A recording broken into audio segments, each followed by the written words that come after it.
I have always had a love of technology and learning.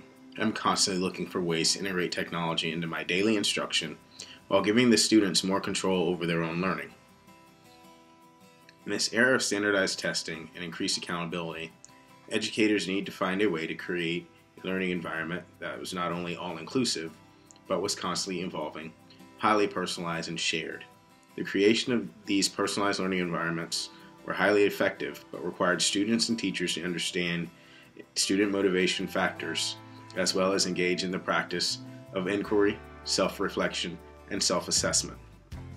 Research suggests that when students and teachers consistently engaged in the practice of self-reflection and self-assessment, the creation of personalized learning environment was closer to realization.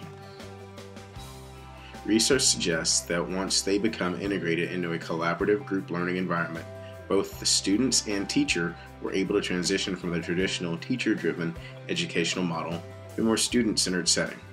My review of literature examined the effects of personalized learning on student motivation, collaborating in a learning environment, and through reflection and inquiry, students became stakeholders in their learning.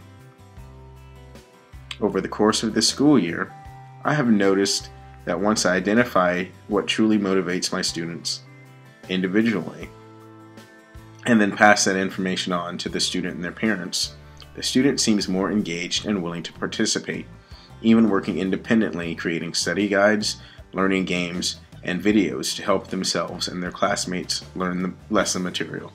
Unfortunately, those students that I am unable to identify their motivating factors continue to just exist and cruise along without being completely absorbed into the lessons or taking that extra step. Unfortunately, I also notice that many of my students do not have reliable internet and/or computer access once they leave the school grounds.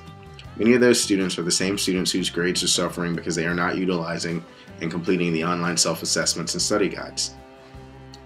How do I provide personalized and collaborative learning instruction to these students with limited access to computers and the internet?